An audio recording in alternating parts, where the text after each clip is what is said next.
ISR 9 news కి స్వాగతం. పల్నాడు జిల్లా అడిషనల్ ఎస్పీ లక్ష్మీపతిని కలిసిన టీడీపీ నేత బుద్ధ వెంకన్న. కామెంట్స్ 11/3/2020లో మా నాయకులు చంద్రబాబు నాయుడు చెబితేనే నేను బోండా మాచర్లకి వెళ్లాం. మాపై పిన్నెల్లి బ్రదర్స్ అకారణంగా దాడి చేశారు. ఈ దాడిలో పాత్రధారి తురక కిషోర్, సూత్రధారి పిన్నెల్లి మా కారుపై పెద్ద పెద్ద రాళ్లతో కొట్టి దాడి చేశారు.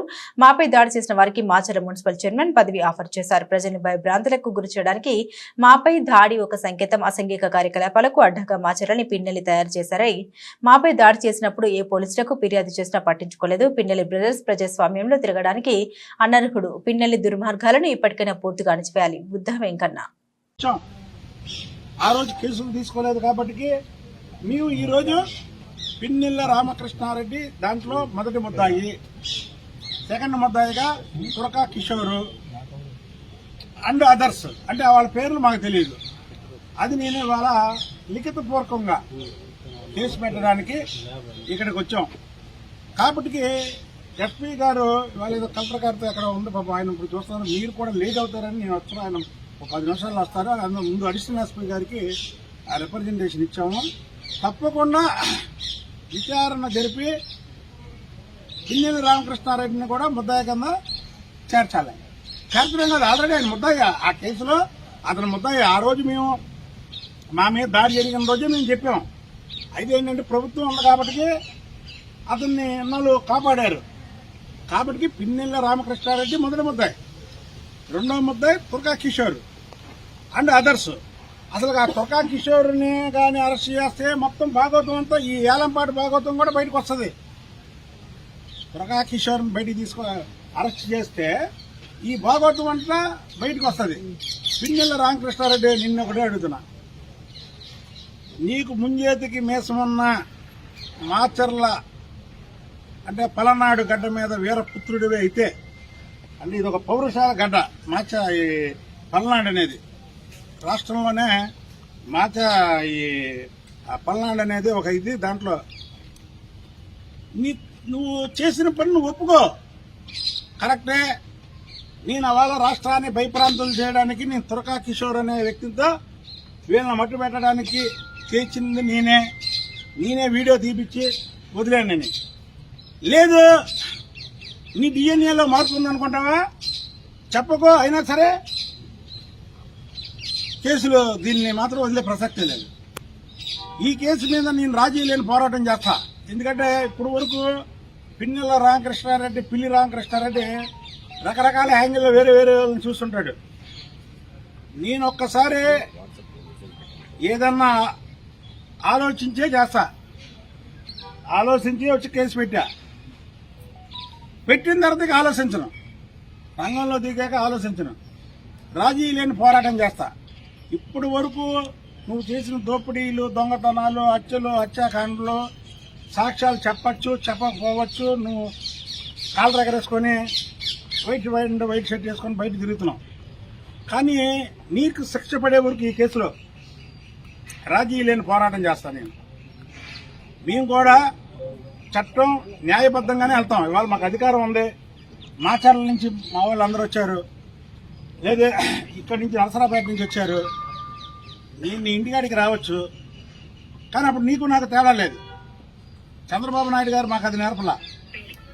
ప్రజాస్వామ్యబద్ధంగానే నువ్వు చేసినటువంటి అరాచకాన్ని నేను ఆపడానికి రాష్ట్రంలో మరెక్కడా కూడా ఎప్పుడూ కూడా ఎవరు నామినేషన్లు వేసినా అట్లా అడ్డగించకుండా ఉండడానికి కోసమే ఈరోజు నేను ఎస్పీ గారి దగ్గరికి రావడం జరిగింది. ఎస్పీ గారితో ఫోన్లో మొత్తం వివరించడం జరిగింది. దానికి సంబంధించినటువంటి కాపీలు కూడా మీకు ఇస్తాము.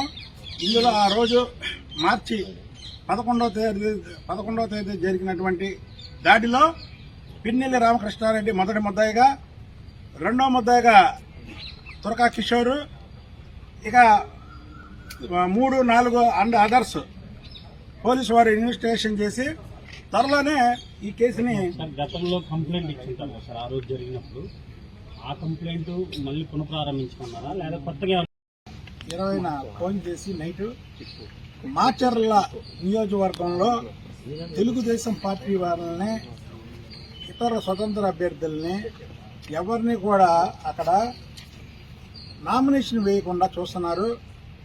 మీరు అలాగే బోండమ్మ గారు, అలాగే మిగతా ఒక లీగల్ టీమ్ ఉదయాన్నే వెళ్ళి న్యాయబద్ధంగా పోలీస్ స్టేషన్లో కంప్లైంట్ ఇమ్మన్నారు. అంతే. మేము వెళ్ళి దౌర్జన్యంగా అక్కడికి వెళ్ళి నామినేషన్ లేపించడానికి కూడా కాదు, పోలీసుల వారికి కంప్లైంట్ ఇమ్మన్నారు. కానీ మేము వస్తున్నది తెలుసుకున్నటువంటి పిన్నెల రామకృష్ణారెడ్డి అతని గురించి మళ్ళీ చెప్తాను. అతను ఒక వేలం పాట పెట్టాడు. వేలం పాట అంటే మాచర్ల నియోజకవర్గంలో ఉన్నటువంటి వ్యక్తులను అందరినీ పిలిచాడు. ఈరోజు ఫలానా వాళ్ళు ఇక్కడికి వస్తున్నారు, బుద్ధయం కన్నా బోండవమ్మ మిగతా వాళ్ళని కానీ మట్టు పెడితే మీకు మున్సిపల్ చైర్మన్ పదవి ఇస్తాను, ఎవరైతే ముందుకు వస్తే వాళ్ళకంటే ఈ తురకా కిషోర్ అన్నవాడు ముందుకు రావడం జరిగింది. అంటే పాత్రధారి తురకా కిషోర్, సూత్రధారి పిన్నెల రామకృష్ణారెడ్డి. ఇవాళ నేను వచ్చిన దానికి నేనేంటంటే ఈ దాడి చేయించింది పిన్నెల రామకృష్ణారెడ్డి, దాడి చేసింది తురకా కిషోర్ అండ్ వాళ్ళ అనుచర వర్గం చేశారు. అది ఎంత భయంకరంగా జరిగిందంటే విజయవాడ నగరంలో పుట్టి పెరిగా మా దగ్గర ఎన్నో గొడవలు జరుగుతాయి, ఏమైనా జరుగుతాయి. కారులో లెఫ్ట్ నేను కూర్చున్నా, ఇటువైపు రైట్ బోండమ్మ కూర్చున్నాడు. కరెక్ట్గా మాచర్ల ఎంటర్ అయ్యాము. గ్రానైట్ రాళ్ళు పెద్ద పెద్దవి కారు మీద టపా టపా టపా పడితే మొత్తం ఎక్కడికక్కడ గ్లాసు పగిలిపోవడం జరిగింది. పగిలిపోయి అదిగో బుద్ధయం కన్నా వీడియో ఏదో రవీంద్ర వీడియో కూడా చూపిస్తా. బుద్ధయం కన్నా అని తురకా కిషోర్ వెనక బండి మీద వచ్చేవాళ్ళు అరుస్తూ, నేను లెఫ్ట్ లో కూర్చున్నాను. పెద్ద బొంగతో ఇక్కడ నజ్జు చేశారు. తలమే కొట్టబోతే నేను అడ్డం పెట్టుకున్నాను, నజ్జు చేశారు. అక్కడ ఒక చోటే కాకుండా అనేక చోట్ల మా మీద ఆ ప్లేస్ లో దాడి చేయడం జరిగింది. ఇది చాలా భయంకరమైనటువంటి దాడి. అది మీరు టీవీల్లో చూసిన దానికి అసలు ఇంకొక చిత్రం ఏంటంటే దాన్ని వాళ్ళే వీడియో చేసి, కావాలంటే ఆ వీడియో కూడా క్లిప్పింగ్స్ మీరు ఫస్ట్ ఎవరు చేశారో అది పట్టుకుంటే వాళ్ళే వీడియో చేసి ప్రజలకు వదిలేరు. అంటే ప్రజల్ని భయప్రాంతంలో చేయడానికి యొక్క ఉద్దేశంతో మమ్మల్ని మట్టుపెట్టి ప్రజలకి ఒక సంకేతం ఏమని, రాష్ట్రంలో ఎవరన్నా నామినేషన్ వేస్తే చంపేస్తాం అనే ఒక సంకేతం ఇవ్వడానికి ఆ కార్యక్రమాన్ని చేయించాడు పిన్నెల రామకృష్ణారెడ్డి. ఈ పిన్నెల రామకృష్ణారెడ్డి భాగవతం మాచర్ల ప్రజలకి అలాగే పల్నాడు ప్రజలకి అందరికీ తెలుసు. విగ్రహాలు దొంగతనం కేసులో అతను ముద్దాయి, పేకాట ఆడించడంలో సిద్ధహస్తుడు.